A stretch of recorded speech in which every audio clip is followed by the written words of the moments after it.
Hello and welcome to Radiant Freedom Digital Marketing. And today we'll be looking at how do you create online courses. Now joining us today is Paddy McGill, and he's the head partner for marketing at Thinkific, an online course creation platform, here to help us answer this question and find out more about online courses. So Paddy, why don't you tell us a little bit more about yourself? Yeah, hey Jez, thanks so much for having me on the show. It's a real pleasure, and I'm looking forward to helping the rest of you and your community when it comes to creating an online course. I started at Thinkific back in August 2016, and I didn't have a lot of experience actually in online courses prior to that, but I was actually working in the affiliate marketing and partnership marketing world. So I'm sure a lot of people are familiar, certainly that the YouTubers out there that are creating content and they get, like an affiliate link that they can then promote a product or a service. That's like the sort of space that I worked in prior, but I hadn't had a lot of experience in creating courses. Then when I did join, like the market's gone from sort of say 0 to 100 really. I think it's like a couple of $100 billion, and now it's like projected to be over $1 billion a day, according to Forbes, in the next couple of years. So it's seriously good position to be creating content and also sharing your knowledge with the world. Absolutely.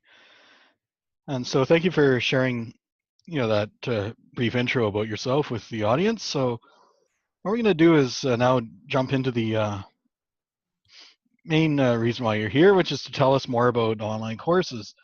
Now, being a service provider myself, I know all about this, my own personal experience with this one here, which is what is the number one challenge, facing content creators, entrepreneurs from scaling up?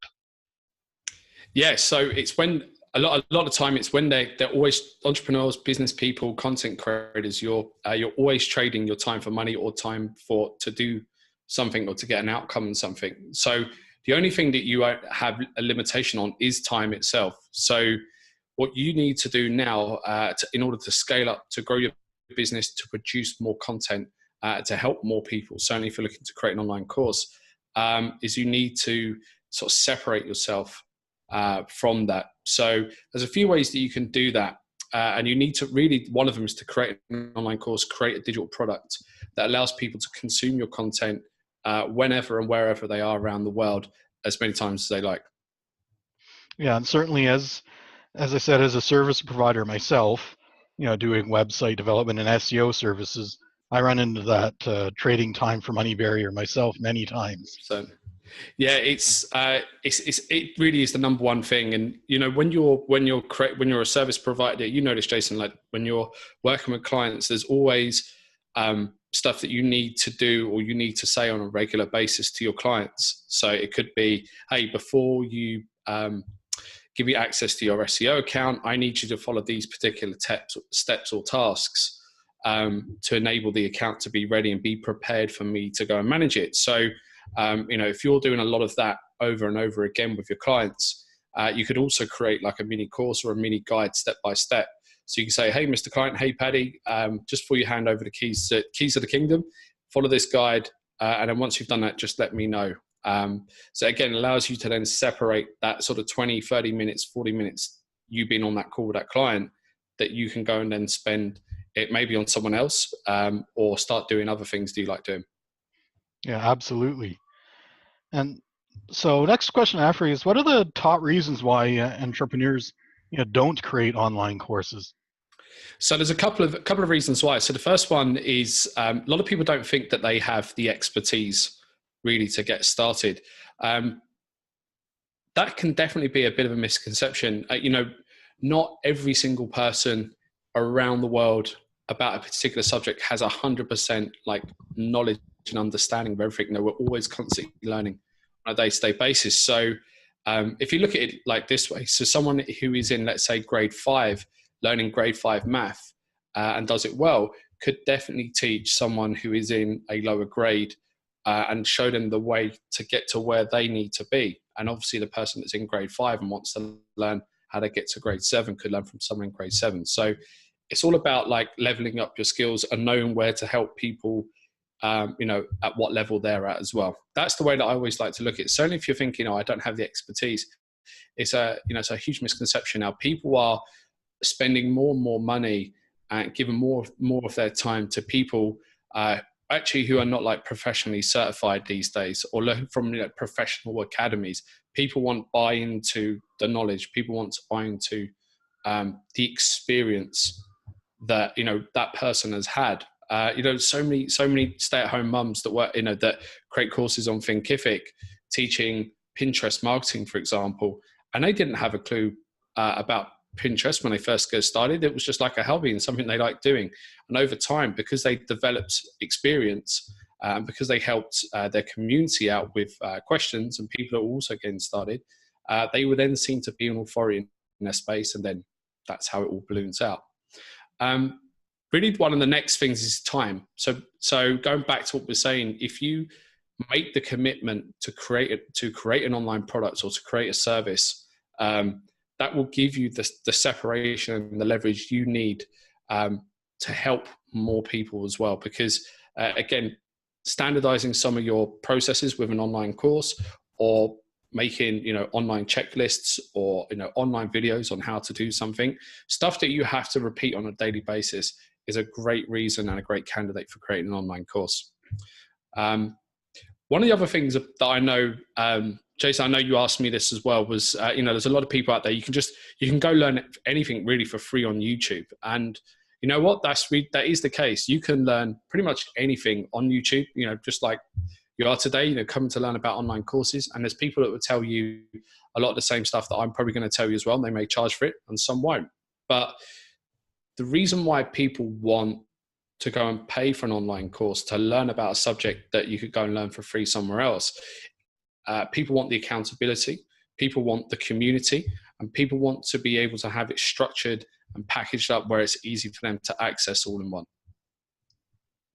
And certainly that is a very valid point. And also, a lot of cases with online courses, you also can get access to be able to ask the course creator questions and actually get them answered. Whereas on, say, YouTube, in a comment section where it might be someone who has 1 million subscribers and there's about 3,000 comments in the video, then what are the chances that you'll get your specific comment, well, anyone will see it and answer your question? Yeah, definitely. So that's it. It's that community building aspect. People want to be part of the journey from the very beginning, which is why you should definitely, even if you're a YouTuber, if we're speaking to YouTubers now that have got this content, look at some of your older content you've already produced.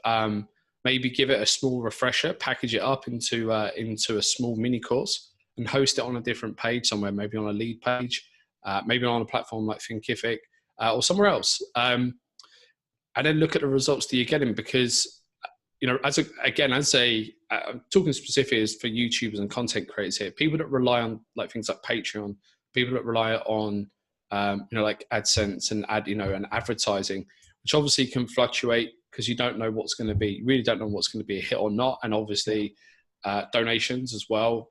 And YouTuber Sargon of Akkad found out how unreliable Patreon could be back in December the hard way. Oh yeah, definitely. Yeah, I think he got his account completely removed, if I'm not mistaken. Yeah, is just that right? Arbitrarily out of the blue, no warning. So that's it. And I like to describe an online course as like you're setting up your own donations, your own membership site that you can control, and you can email your students. And obviously, if you use a platform like Thinkific, or if you use something you develop yourself, as long as you're capturing that email address, I would say for every video producing, I would always make sure that you're funneling that person somewhere to a page that's off YouTube or off your Patreon, and capturing their email address. Stay in touch with them, even on a once a week basis, and seeing how they're doing. Yeah, absolutely. There's plenty of great platforms like Aweber, MailChimp, and tons of others that are very good at getting your message to the inbox that don't cost a lot of money. In fact, in the case of MailChimp, your first 2,000 subscribers can be free. Yeah, and they build, and they have like landing page builders as well. So all you need to do, that is core, like as an MVP, is just build the landing page, name, email address, obviously any tick box requirements.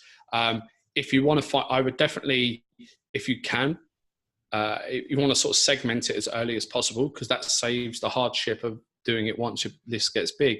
Just say like, what are you interested in learning about? What do you want me to stay in touch with you about? So it could be like marketing chat or SEO chat or affiliate marketing chat, whatever it is. Yeah. If you do something like that and then just stay in touch on a regular basis, drop them like little like value tips from time to time, that's where you'll start seeing that trickle in effect. So then when you do things like a pre-launch, which I'm going to talk about shortly, you're going to have much more success. That's for sure. Yeah, absolutely.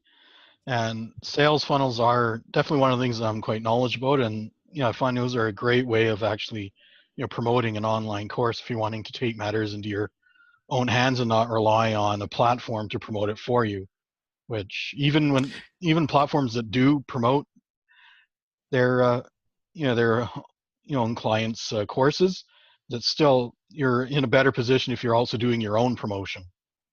Yeah, definitely. So I would say leverage both. So you've got places like Udemy, Skillshare, and LinkedIn's one, and all those guys there. They have those huge marketplaces. The thing with marketplaces, it's a real race to the bottom. It's about how much like content can you pack in for the lowest price possible to get the attention of the browsers coming by. So it's sort of like, it's like being in a super busy, super competitive market space, in real life, trying to shout to get people to come over and buy your wares, buy your products. So you need I guess a good analogy would be like trying to, let people know that you have peanuts for sale in the middle of, Rogers Center when the Canucks have just scored a goal and everyone's yelling and screaming and cheering. That's it. That's going to get lost in the crowd.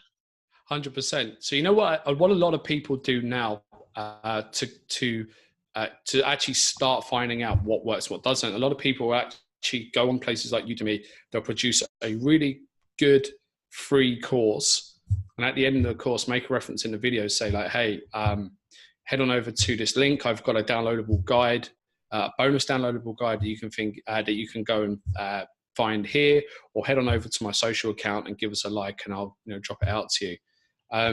Because Udemy are really strict on the students, on the student control, just like Patreon, just like these big marketplaces where they control the student data.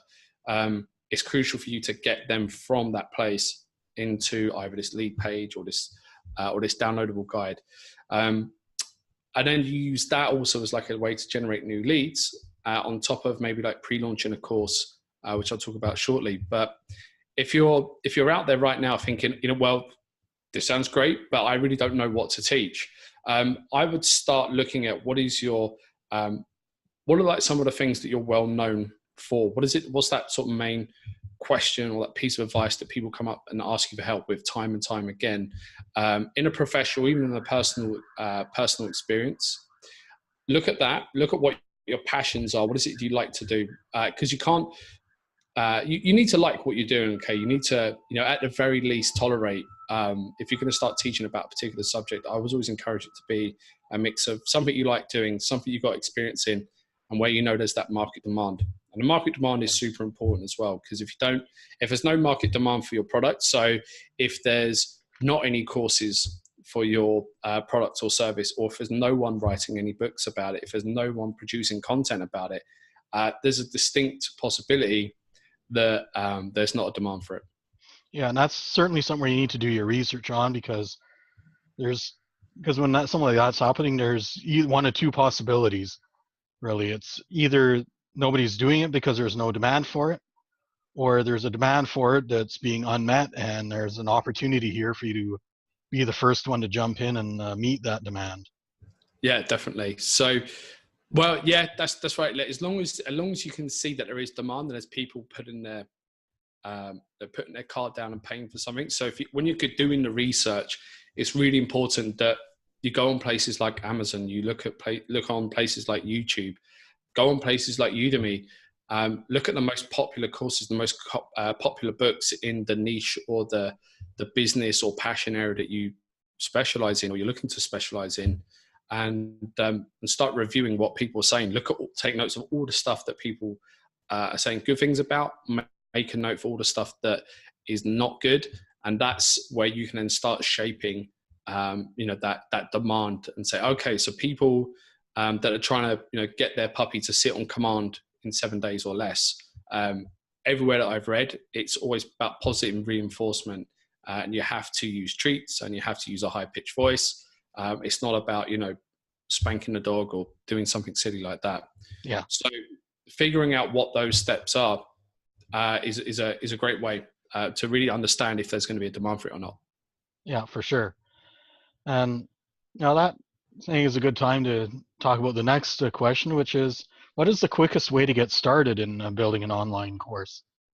Yeah, so there's a couple of ways that you. So it's really this is the best way to do it. There's a lot of people out there right now that are, if they're creating a course, if this sounds just like you, they've spent a lot of time researching, proving there's a market, like maybe there's a market demand, or they've just done a lot of research on their topic. They're then ready. They've created all of their content up front, recorded all the videos, done all the PDFs, created their site, and then when they launch, there's no sales. A lot of people get stuck creating all that content up front without proving that market demand.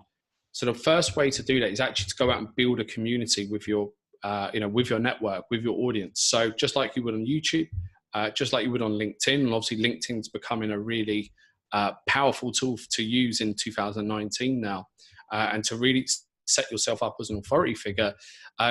Go out and help people that need help or need advice in the subject, or looking for the outcome that you can provide to them.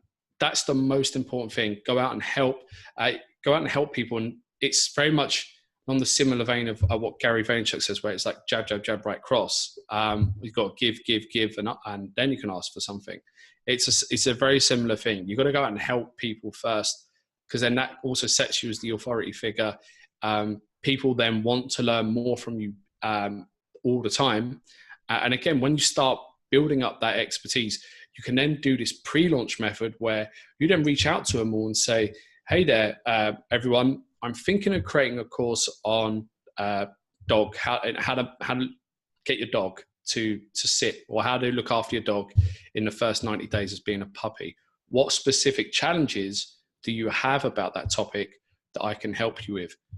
So then, now that you've built up the community and you've built up this goodwill and this audience, people are then going to come back and say, well, I don't know how to, the challenge is my dog still pees everywhere after 90 days and I don't know what to do. Or it could be, I can't get my dog to stop barking.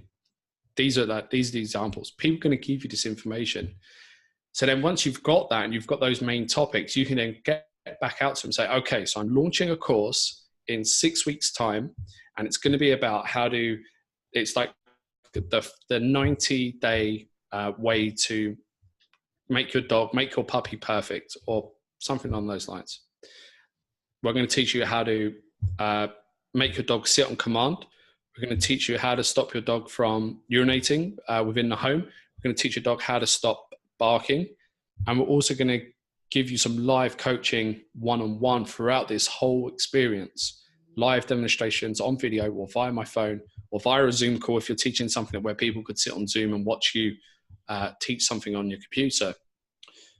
Then once you've done that, you then start to understand what people are liking. They will give you feedback through this process. And you should sell this course you can do it at a discount.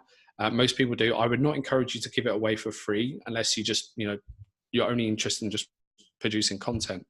But if you pre-launch, make sure you sell it, because that's the indication of market validation as well. People put their card down to pay for something. If they don't, then, most people are going to take something for free. They might read it and then discard it. But by people making a commitment to buy something, and because you've asked them what their challenges are, that's where you can then be sure that this is going to be a good topic, or a viable topic. Yeah, certainly. And also knowing what their challenges are can also be very helpful in marketing it as well, which is, a completely other topic, which can be another reason why a course fails to sell, is you might just not be marketing it correctly or to the right people. Yeah, definitely. If you've not understood your target audience, or where they hang out, or again their challenges, their aspirations, their dreams, that outcome that they're looking for. If you don't understand that, it's really super difficult to promote that course. But Once you've pre-launched it and you've got that feedback, you should use that as part then of use it as a way to like really update everything that you've just taught. Look at the feedback that you've been getting where people say, you know what, this was great. It didn't really teach me this. This wasn't particularly clear. This is what I would like feedback on in future. That's where you can start making those revisions to your course. And then when you go back out to launch, where you might do a launch, use the 50 people that you signed up to become affiliates to promote your course as well across the communities that they're in. That's where then you start to see a success. And we've got so many people on Thinkific that have done that method and it's worked every single time. So it's something where if you do it right, validate your market demand, do the pre-launch properly, get the feedback and test it, relaunch, and then do your marketing properly, like Jason was saying, that's where you can have the biggest success. Absolutely. So, and thank you for sharing all that valuable knowledge with our audience today. And now I think, Paddy, I'm going to also want to give some people some information about how to get in touch with you in case someone has definitely questions about courses. Yeah, 100%. So if you've got any questions about online courses, just drop them into me. It's going to be paddy@thinkific.com. That comes straight to my inbox. If you've got questions about affiliate marketing, which I also do as well, just affiliates@thinkific.com. And I'm happy to help. And just give me a shout in the subject line or in the email. Just say that you saw us on Jason's recent YouTube video, and just so I know who and what this message is going to be about.